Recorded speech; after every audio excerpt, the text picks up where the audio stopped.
My artwork is very detailed, abstract. Viewers come to a piece and nothing is made up for them. They can kind of let a piece of themselves inform them of what the artwork is about.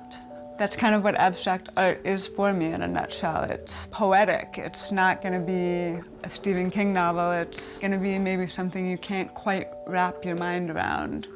And that's the beauty of it. That's the exciting part.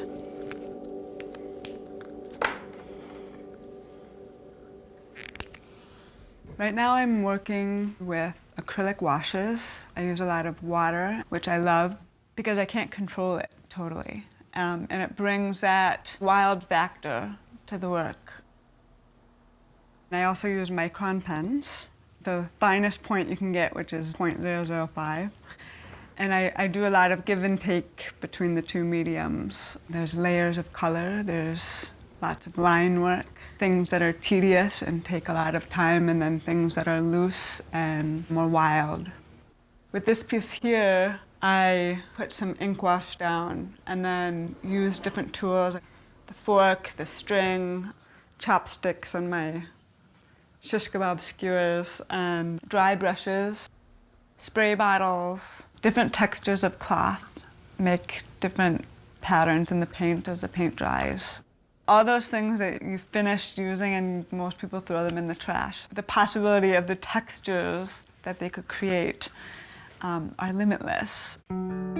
It's kind of been a long road coming here. I've primarily in the past done my paintings and my drawings separately.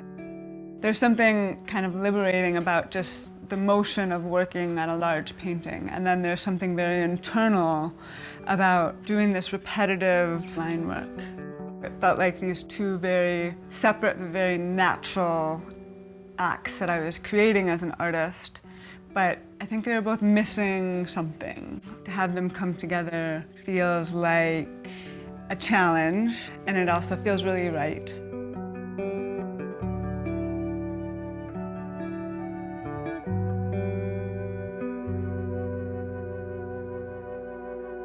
I grew up losing my hearing. It's been going since I was about 6 years old, and I was fortunate enough to lose my hearing very slowly.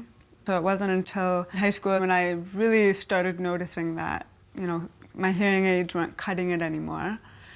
So I decided that it was time to get a cochlear implant, which is essentially a bionic ear that allows me to hear.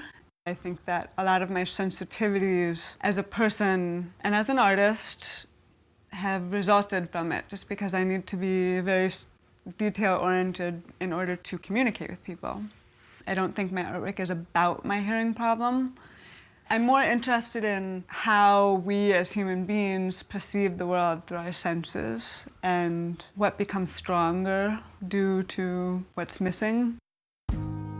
My Coil series is my longest ongoing series. Coil, to me, conjures this idea of patterns, life cycles, seasons, cochlea in the inner ear, even the patterns of human behavior. They all have this very similar pattern.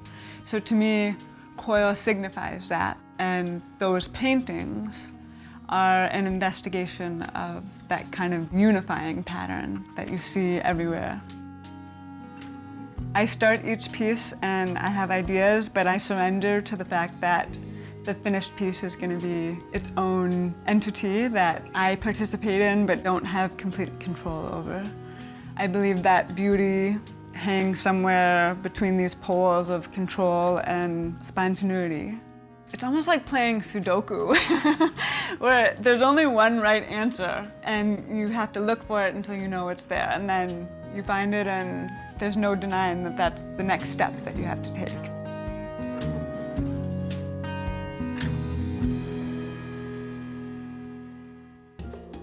Minnesota Original is made possible by the State Arts and Cultural Heritage Fund and the citizens of Minnesota.